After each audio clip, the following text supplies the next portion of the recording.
Hi, everybody. It's Matt from Discover College Soccer. I hope you're enjoying the podcast, whether that's on YouTube or your favorite podcast platform. Don't forget to hit the subscribe button. I also wanted to let you know about the Discover College Soccer Study Table. This is our brand new online portal that is complete with a 14-part online course giving you all of the ins and outs of the college soccer recruiting process. There's also a wealth of resources such as checklists, templates. There's the spreadsheets that have every soccer program in the country, along with their coaches, their contact information, their social media information, some basic stats about the school, and more. Plus, there's an online community where you can ask your questions, share your wins, your losses, any questions that you may have around the college soccer recruiting process. It's all there at the Discover College Soccer study table that you can find at discovercollegesoccer.com/study table, and hopefully we will see you there. Hi, everybody. Welcome to Discover College Soccer. Today, I'm lucky enough to be joined by Coach Douglas at Point University in Georgia. Welcome, Coach. Hey, thanks for having me. Yeah, thanks for being here. You're in the other West Point, right? West Point, Georgia, not up in New York. Uh, so we're talking here end of November, wrapped up the season. I'm guessing you're hitting the recruiting trail hot and heavy at this point. So can you tell me kind of what does your normal calendar look like? The in a recruiting cycle. I mean, are you looking at 24s right now? Is that wrapped up and you're looking at 25s? Kind of where do you guys kind of fall in your time frame? Yeah, I think every year is a little bit different, just kind of given the landscape of what we've been going through the last few years with the extra year that some of the players have taken advantage of. So it's kind of had an impact. But typically, what we're doing is sometime in the middle of October, I will start arranging my recruiting calendar for, which basically would start maybe the last couple weeks of October, going to some club games on the weekends. If we play Saturday, then I'm trying to hit something on Sunday, and then looking at showcases. If we don't happen to make a postseason tournament, then that's sad, but at the same time, that does give me some ample opportunity to be at some places some other coaches aren't going to be at. And so typically November is really busy. The beginning of December is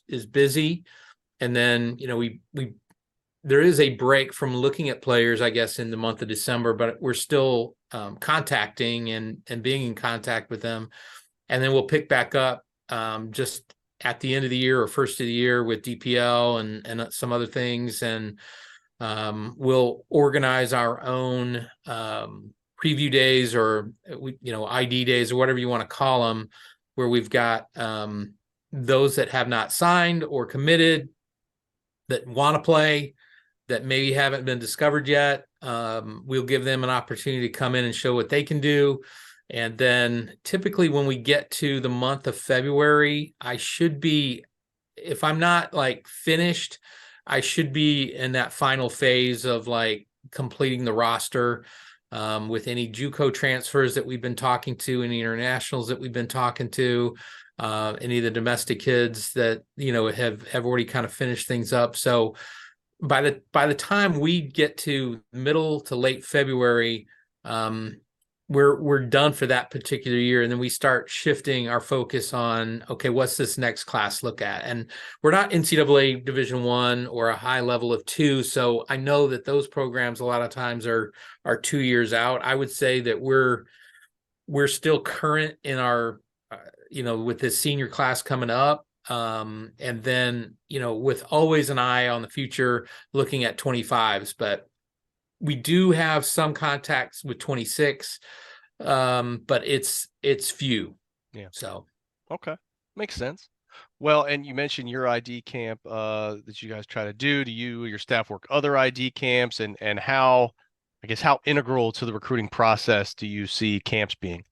yeah, I think that I try to get involved with as many that I think are legitimately going to give me some prospects, whether that's at one of the clubs here in the Atlanta area, or if it's it's bringing in different players that are, like I said before, have not been signed, have not committed, still want to play, If there's some of those out there and they're a position that we're still looking at, I'll sign myself up for it. We're not going to every one of them, but if it's, definitely if it's advantageous for us, if there's players there that have been in contact with, or we want to be in contact with, we're definitely going to sign up for it. And I think the good thing about those is that we can start a rapport with some of these players if we're in charge of a session, or if they're rotating a session in. Like, I may be placed with a coach from UAB, and then I may be placed with a coach from Troy State or something like that, where we don't normally bump heads, and they're looking for a certain player and we're looking for a different type of player. So it usually works out. They're not usually putting us in with our conference opponents that we see day in and day out, basically. Right. No, that makes sense. And earlier you mentioned, going to these showcases and events. So are there ones that are kind of the top of your list, must see every year, or where do you like to go to look for players? Yeah, I think right now for us, if we're not going to find the JUCO transfer players that we feel like can come in and make an impact, then we have to start, looking at, things like DPL,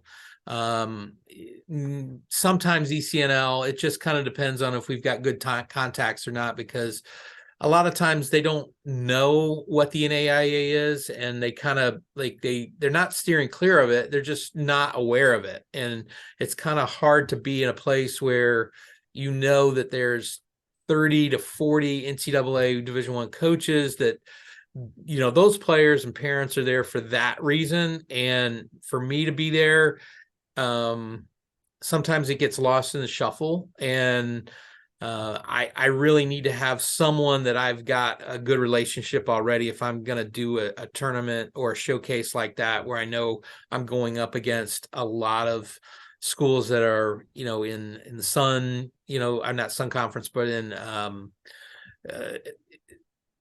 what trying to think of Sun Belt Sunshine State. Conference, Oh, Sunbelt. or one of those that are not far from here, that they're not SEC or ACC, but they're they're in a Division I conference that I just don't really have a good chance at getting those players. So we try to focus on what's the most bang for our buck. No, makes a lot of sense. Well, in terms of whether it's at an event or an ID camp or tournament, whatever it is, kind of what makes up the hierarchy of things you're looking for in a player, both on the field and off the field stuff? Yeah, I think, on field stuff that we're looking at, like a lot of other coaches, are their ability, with their first touch, their movement off the ball. How communicative are they? Are they making themselves, if they have possession of the ball, are they making the right decisions? How quickly are they making those decisions? If they do get their ball taken for some reason, are they someone that is going to just kind of let it happen, or are they going to try to go after it, and make an effort, in every legally to get that thing back? So I think first touch is probably the most prominent thing, and then their ability to possess and their ability to be threatening when they have possession. Okay. Well, you mentioned JUCO and transfers and international. So where does that fit into all of your recruiting, and has the transfer portal kind of changed the way you look at things, or how important is that component in your recruiting? Yeah, I think what has changed with us is that we had been in the Appalachian Athletic Conference from 2012 through the end of the 2022-23 school year. Then, we were moved into the Southern States Athletic Conference starting this school year, and we're behind. And I don't, there's no way to hide behind, what our record was. There's reasons for it, but a lot of it have to do with that we're not up to speed, definitely with the top tier of that conference, and not a lot of teams are, because not a lot of conferences can say that they've got 3 of the final 8. And that's what our conference is, with Life and William Carey and UT Southern. Those are all elite teams in our conference, and they're elite teams in the nation. So that's what we're up against now. We had not been up against that in our old conference. Our top 2 teams would definitely be top 25, sometimes getting as high as maybe 15 to 18, but generally that's kind of where they landed. And in our matches with them, yes, they were probably a little bit better than us, but we felt like we were competitive. We got into this conference and we saw quickly that we're miles away, and for us to get into the game, we're going to have some ready players that we don't have to wait on for 2 years to develop. So that's why, I'm looking, at least for now, at what's available out there in the junior colleges of good programs that are in good conferences that are doing well. And then are these players their main players? Because if they're just at those schools and they're, just on a roster, that's probably not going to help us. I need starters or impact players in good JUCO conferences that's going to translate into coming into here and being able to hold their own. Okay, makes sense. Well, let's talk a little bit more about the school. Like I say, you're there in West Point, Georgia. You've been there for a number of years now. So kind of tell me, what are the things that keep you there? What are the great things you find about the school, and things that maybe we wouldn't even know just by going through the website? Okay. Well, I started the program in 2001. I got to the school in 2000. We were in East Point, Georgia at the time, and we were known as Atlanta Christian College. So we were National Christian College Athletic Association only, and it was Division II with no scholarships. And I coached both the men's and the women's program the whole time that I was there and before we moved. And in the first year that we moved down to West Point was the 2012-13 school year, and I still coached both, but it was, I had already made that clear to my bosses and CEOs and CFOs that that's probably not going to work after that first year. And they saw that it was, you've got to recruit for both teams. You've got to monitor both teams. You've got to, so they saw that was going to be the way we need. So I went with the women's team. I thought that would be better for me. And whoever was coming in to coach the men would have a better, I think, opportunity, because it's a little bit easier to get guys in, to be honest with you, than it is women's, program players. So what keeps me around here is, I think, just the staff and the support that the school gives us. It's I've been at other schools before, but I really feel like we're valued as coaches by the administration. We're valued by the leadership. I think they realize that without athletics, the school would not, be as viable, I guess, as an option. So, that kind of is what keeps me around.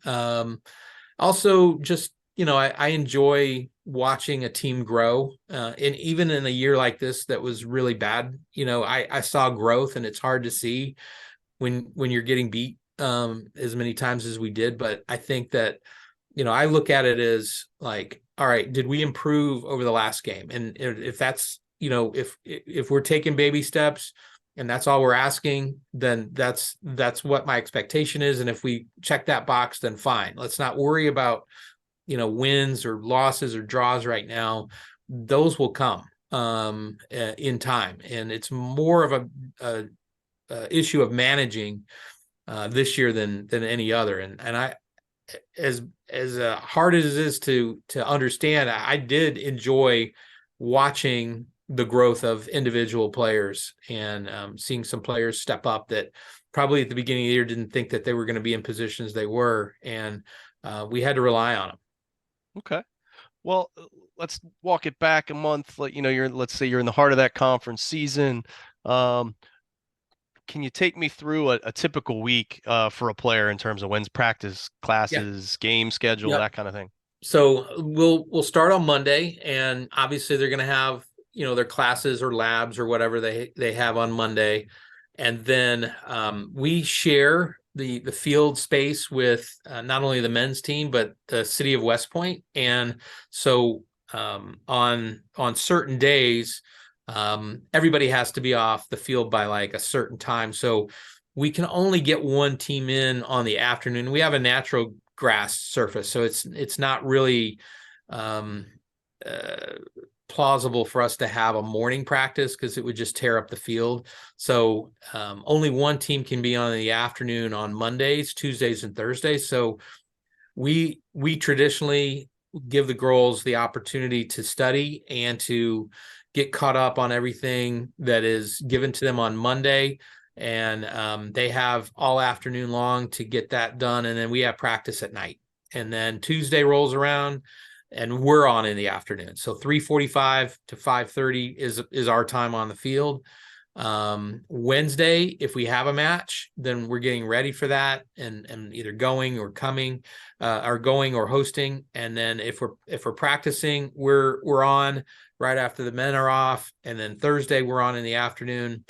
And then Friday, we don't have classes at Point on Friday. It's you either have a Tuesday, Thursday class or a Monday, Wednesday class. So Friday is off because of all the travel that is necessitated out of the athletic schedules between football and us and baseball and softball and basketball. So generally, they decided probably about 4 years ago to go to this calendar, and it's worked out well for us. We don't miss as many classes, and the students seem to enjoy only going to school 4 days a week instead of 5. So what happens on Fridays is that we'll practice at 11 a.m. We'll be done at 12:30. Players can go straight to the CAF, get their lunch in, and then they have the rest of Friday off.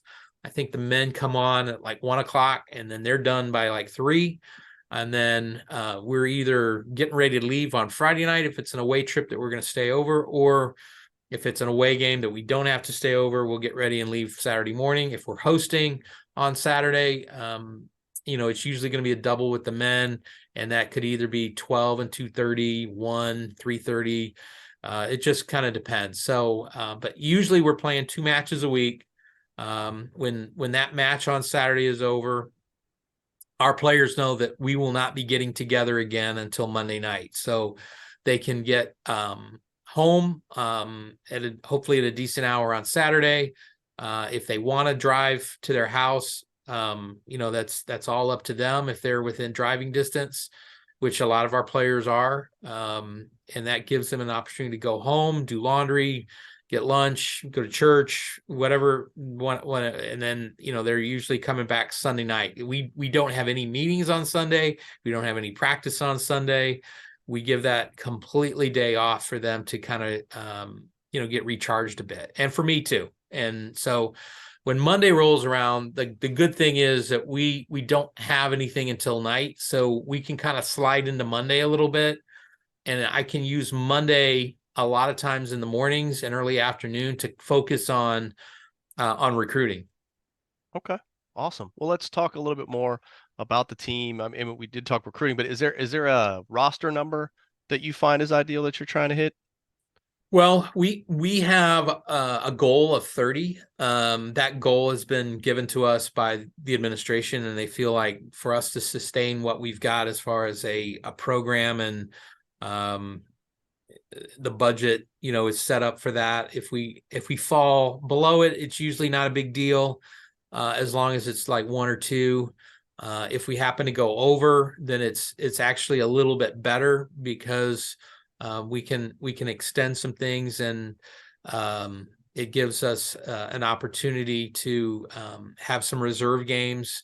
Because if you're going to carry 34, which a lot of times we're right around that number, generally speaking, 17 or 18 players are going to see varsity minutes on a regular basis, which means that you've got another group of 15 to 16 players that might get in here and there, but aren't getting what they came to, as far as playing goes. And so we provide for them opportunities to play other reserve college teams, club teams, or or club teams at colleges that maybe don't have soccer, or they do have a soccer team, but they also have a club team as well, like Auburn, Yeah. UAB. These teams have, proper, number one teams that are varsity that, we're not going to play them, but they also have a club team, which is made up of players that, played a high level of club and soccer. I mean, in high school or at the youth level. And they just happen to be at that school, but they're not on the varsity team, but they enjoy the sport. And so they get together and form a team, and they'll contact us and say, hey, can we get a game? And usually we will try to schedule 6 to 8 reserve games in the fall to go along with our varsity schedule. So it stays pretty busy, but as long as we're staffed properly, I've got an assistant coach, a grad assistant, we can get it handled. Okay.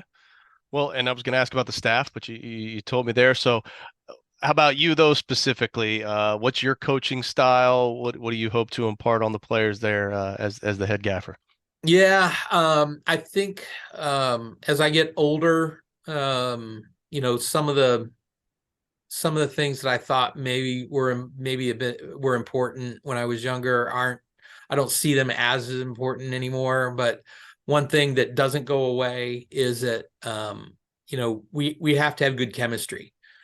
We have to be able to get along. We have to have mutual respect. So it's the idea of bringing players in with the idea of getting, close camaraderie early on, and then let's work together towards this goal. It's never perfect, but I've been happy with the progress that we've made in those areas each year, even if a year has not been like what we would want it to be on our record. At least I can say that, okay, for the most part we get along. Now obviously there's individual challenges and things like that go on all the time, but we really try to stress a family type structure. And that's one thing that our recruits, when they come in, they remarked to me, like, I felt very welcomed. I felt like this was a family atmosphere. And this is a place that I am considering, and I will hear that when they come to visit. So it's really important for us when I'm talking to recruits to get them on campus, because I can do only so much as far as sales go, but if they can see my players and how well they get along, and kind of the fun that they have in training and in the playing, but at the same time it is business. I think that speaks very well of us as a team, and it's very inviting, for players that are looking for, an option of where they felt like they're going to be taken care of. So now the X's and O's type things, it really is dependent on what personnel we have. I love a 3-5-2 if it's played right, and if you've got the personnel to run it. But if you don't, it could be super disastrous. And so if it's a default, we're probably going to be looking at like you're just garden variety 4-4-2. We haven't had a ton of luck, at least in my 2 or 3 years that I've thought about playing a 4-3-3, having the right personnel in the midfield. Like, we may have had 3 forwards I felt like could do the job, and maybe 4 backs that could do the job. But at some point in time, you've got to have all those levels on the same page. And if you don't, then, it's going to put stress on the backs. And, I typically will like to try to find the players that will fit what we want to do in a 3-5-2. And if I can't, then we have to kind of like look at, okay, this is not working. Maybe we can't go through the midfield as much as I'd like. Maybe we're going to become more direct. So it just really is dependent on what players we get in. Okay. Well, you've been generous with your time. Don't want to keep you, but I do want to ask you one last question, and that is, if you had one piece of advice that you wish every player going through this process would know, what would that be? Just to make sure that they are keeping their options open and not be closed-minded towards schools that they may have never heard of before. Because at the end of the day, you have to look at, if you have have played since you were 5 or 6 years old, and you get to the age of 16, and North Carolina, Florida State, these schools are not contacting you, it's not over. You still have options out there, and your options may not be ones that you've even thought of. It could be a school that's within 30 minutes of you that you didn't even realize had a program, and they've got the math, they've got the academic program that you need. So my piece of advice is making sure that you don't close doors too early. Couldn't agree more, Coach. Well, hey, I appreciate the time. Best of No luck in all problem. these recruiting events you're going to be at. And if you get down to Lakewood Ranch, Bradenton area, give me a shout. All right. All right. Sounds good. Thanks, Matt. Appreciate you. Thank you. All right. Have a good one. The Discover College Soccer podcast is sponsored by VIO. VIO is the #1 AI camera solution helping players capture college recruitment videos. Check out their new starter and family options by clicking on the link in the description or visit Discover College Soccer to learn more.